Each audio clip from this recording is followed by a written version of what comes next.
The Kansas City Chiefs went defense twice last night. Mansur Durant and Peter Woods. They're up next. We'll see what direction they go here with pick number 40.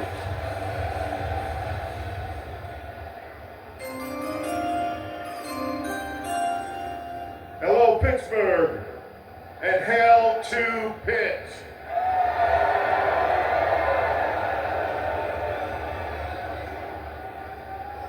With the 40th pick in the 2026 NFL Draft, the Kansas City Chiefs select R.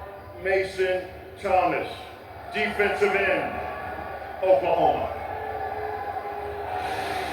And gets after the quarterback, all SEC each of the last 2 years in which he had 15.5 sacks and forced 3 fumbles. No doubt. This is a twitchy edge rusher that's going to remind you of a guy that plays in Denver named Nick Bonito. He's that 6'2" frame, that 240, 250-pound frame to come off the edge. First step quickness, R. Mason Thomas has. And Freddie, guess what the R stands for?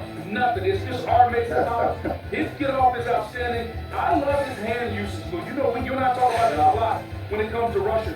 Can you use your hand? Can you use your technique to beat the offensive lineman? Because that's the first thing they're going to want to do is shoot that hand and punch. He uses his get off and his hands very well. Look, if you couldn't get David Bailey, if you couldn't move up to get him, this is the guy, this is the next guy I would want as far as what you're talking about. If you're saying, maybe look, it's third down, you have a slow-footed tackle out here, I need you to run around him, and I need to put the quarterback on the ground. R. Mason Thomas is the guy I would pick.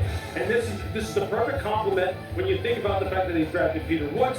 Now, you know, when you have him and you pair him with Chris Jones, now you put R. Mason Thomas on the outside. You got to give Brett Veach credit. He is picking off the needs that they have with very good players, one by one, maximizing the picks that he has at his disposal to get Kansas City back where they need to be. I like this guy in this pick. Fires off the edge, right? When he can't go run, though, that's where he struggles. That's why he's a second-round pick, not a first-round pick. Stealing the edge, missing tackles was an issue for Mason Thomas as well. Fixes that, becomes more two-dimensional rather than one-dimensional. Becomes more complete. He could be a really good player in the league. You can see he bends his ears back, but playing to run is something he needs to work on. I think I saw a big smile on the face of Pete Spagnuolo in there as they were after shaking hands. They have definitely reloaded that defense. All right, the Bengals.